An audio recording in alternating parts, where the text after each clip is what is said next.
Hi, my name's Donald Ritchie. The following's an explanation of my Action Inquiry project. The project involved the implementation of an independent reading program at Robinbell College with a number of supports.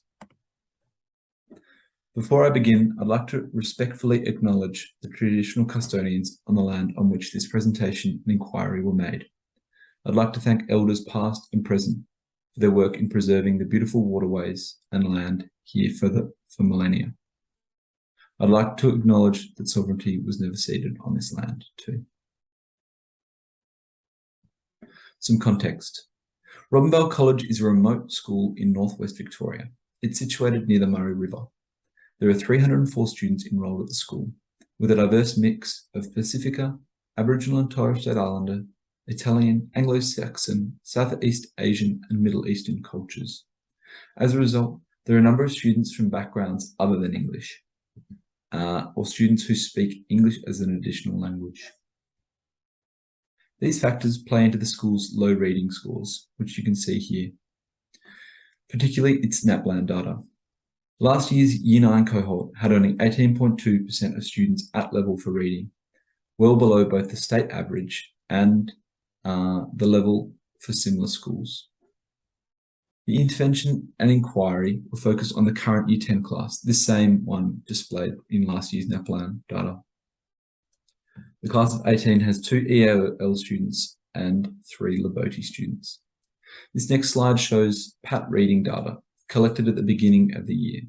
It shows that 6 students were at or above, or slightly below level for reading, with the remaining 12 well below the expected reading age for Year 10.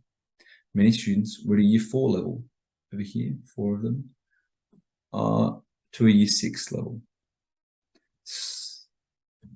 This slide shows attitudes to reading, and it was collected at the beginning of the intervention. The left-hand side shows that only 4 students stated that they enjoyed reading. Just here, enjoy reading, only 4. And the right-hand side shows that of all students surveyed, 11 did not read at all outside school. As a result of this data, the learning issue identified was reading comprehension levels and attitudes to reading. As a result, the goal of the project was twofold. Firstly, I wanted to improve students' reading comprehension, measured through the ASA-PAT reading scores. I hope for each student to have the equivalent of a year's growth. Secondly, I wish to improve students' enjoyment of reading. I hope for students to read more often outside of class and for students to enjoy the process. The research question, as a result, was this: what happens to students' reading comprehension and attitudes to reading when sustained independent reading, conferencing, and explicit instruction are combined? The pedagogical model had 3 aspects. Firstly, there was independent reading. Students selected books that they read independently for 10 to 15 minutes at the beginning of each lesson, and then they wrote in their reader's logbook. Secondly, there was an explicit teaching element on reading comprehension strategies. These ranged from inferencing exercises to lift a line. The explicit instruction also focused on the skills of summarizing, predicting, questioning, and clarifying. It was planned for students to undertake vocabulary improving exercises, but these never eventuated. Thirdly, there was conferencing. Conferences were run with each individual student. Students went through their PAT data with the teacher from term 1 and identified an area for growth, set a goal in relation to achieving that growth. There were check-in sessions regarding these goals throughout the intervention. The literature backed these up. An independent program was chosen to improve reading comprehension after a thorough review of the literature. During the review, the following was found. The more students read, the better the results. Students that read every day are far more likely to be at level or above level. Students who read often are more successful students. And also students with low reading comprehensions benefit from independent reading time. And independent, of particular note, was that independent reading must be done with supports. And that's where the other 2 elements of the pedagogical model come into play. The supports selected were conferencing and explicit instruction. Conferencing first. Why conferencing? Well, independent reading is more effective with conferencing as part of the program. And students engaged in conferencing perform better than those without conferences. And conferencing, why? I suppose really, conferencing creates accountability, which leads to deeper engagement. The other element of these supports was explicit vocabulary instruction and gamification. So explicit instruction of vocab is arguably the most effective way of improving reading comprehension. And 80%, why is that? 80% of reading comprehension is simply the recognition and understanding of word meanings, with the other 20% being inference. Gamification, which is an element that was taken out, really wasn't implemented in full, but that was selected initially because gamification improves student learning performance and motivation to learn. So the methodology, starting with the paradigm. The paradigm that underpinned this study is pragmatism. So why is that? It encourages and recognizes both qualitative and quantitative data. This is important because the study focused on both of these through the attitudes to reading and the reading comprehension. Stages to this intervention. So what was actually done? It's important to ensure that the books provided to students were both accessible and interesting. In order to facilitate this, the English department bought over 250 books, with graphic novels and verse novels included. In particular, themes-based, many of these were basketball-related, manga, which is particularly popular at Robinbar, or teen romance, given their age. Often, the series were tied in with current television series that are popular on streaming services like Netflix. Students then set up what we can see here as readers' notebooks, or readers' logbooks. In these, they recorded how many pages they'd read each day and completed an exercise related to the explicit instruction of the day. Student-led conferences, student-teacher conferences were held to check in with students, set goals, and at the outset of the intervention and check in on those goals. And at the beginning of each week, a new reading strategy was taught, along with a demonstration from the teacher. Things like inferring or summarizing. So the planned data collection. There are a number of planned data collection points, which can be seen in this table here. There were 3 check-ins with students around their conferences, which you can see in yellow. There were 3 reading engagement surveys, which were a series of short questions. These surveys asked students whether they were reading more, whether they enjoyed reading more than they did at the beginning of the intervention, and whether they were reading at home. And finally, there were 2 planned ACE-PAT reading tests to see how students were progressing in their reading comprehension levels. The planned analysis methods. The plan for the inquiry was to analyse the quantitative data by comparing the means of the PAT reading scores before and after, and also identifying data points that stood out. For the qualitative data, it was planned to identify thematic trends and explain student quotes and work. Now, despite this image of a student clearly in distress, which was found by Googling students stressed with books in the Creative Commons, there were no ethical concerns around the elements of the pedagogical model. There were concerns around the storage of student information and data. These were addressed by using a secure school server to store data. So now we get into the data, the real life findings. So the initial comparison of PAT reading data scores showed a decrease in reading comprehension, which was disheartening. There was also an increase in standard deviation. However, it was somewhat expected. During the test period, a student with suspected undiagnosed ADHD clicked through the test in 5 minutes. It's meant to take an hour. His results alone had a decrease from Year 4 reading comprehension to pre-kinder. Further, a student who had recently got a trade apprenticeship and planned on finishing school the following week finished the test in 10 minutes without paying a great deal of attention. So the data was somewhat skewed. With that in mind, I compared the mean scores of the entire cohort with these 2 students removed from the dataset. It showed a real, although small, increase in reading comprehension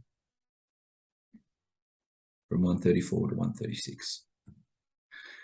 The box plots show that the median reading scores increased, which suggests overall growth. Of note is that the second quartile has improved too, so the second quartile is improving.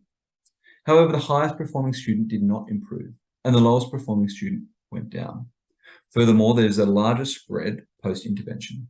This suggests that the intervention suited mid-range students, but failed to help above-level students. As was mentioned before, the performance of the lower student is likely related to attitude and lack of support, rather than a decrease in reading comprehension. Now, the qualitative data produced some more, the reading surveys produced some more promising data. Here you can see the amount that students read increased. So with 11 students stating that they are reading more outside the class since the intervention. You can also see the enjoyment of reading has increased. There are now 8 students who say that they enjoy reading more than they did at the beginning of the survey. Finally, more students are now reading outside the classroom. 6 students answered yes when asked if they read at home, a large increase from the only 1 student at the midpoint of the intervention. From this data, it can be inferred that a culture of reading has begun to emerge from the intervention. Students are beginning to enjoy reading enough to consider doing it outside the classroom, and habits are beginning to form.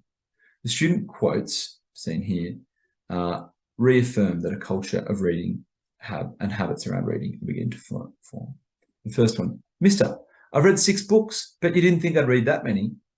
What you can infer from this quote is a sense of accomplishment and confidence among members of the class who are beginning to feel as though they are able to read.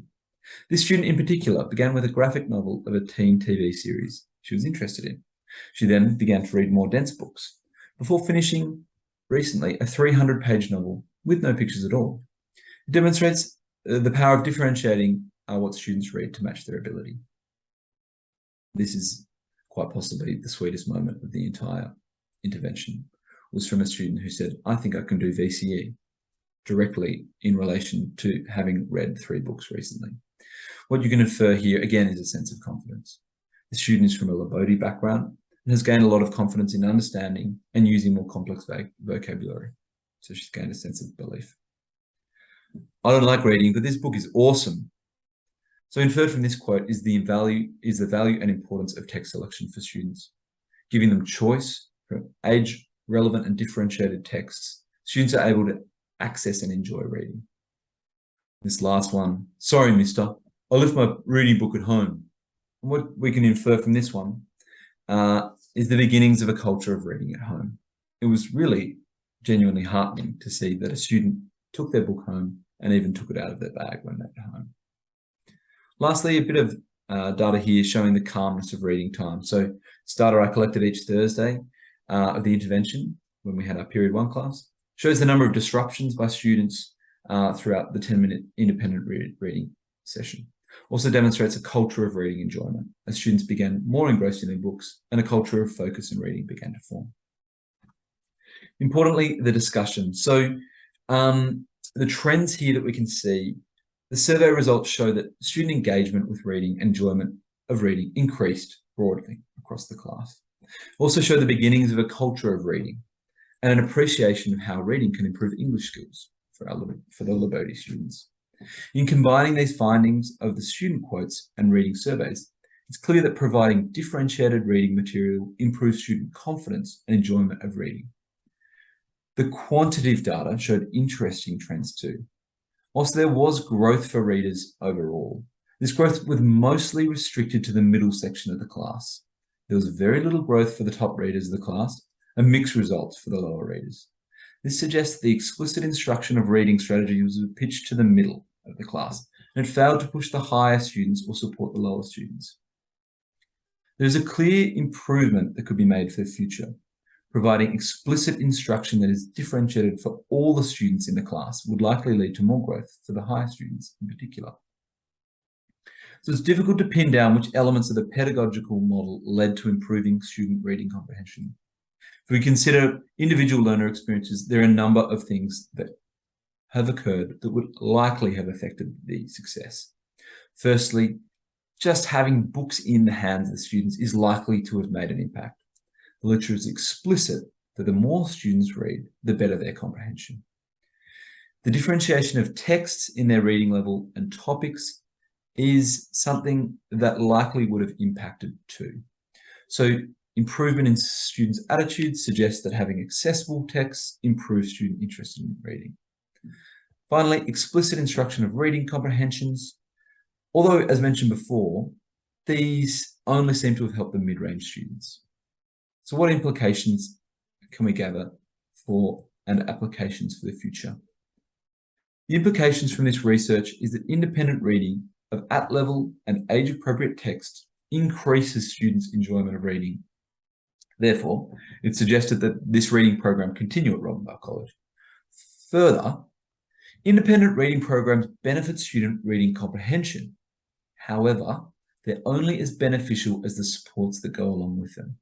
It's clear that students who did not receive enough support or enough of a push did not show expected growth. Therefore, future programs should incorporate explicit instruction that's able to cater to all students in the class to ensure growth occurs for all students, with a particular emphasis on high achieving students and lower achieving students.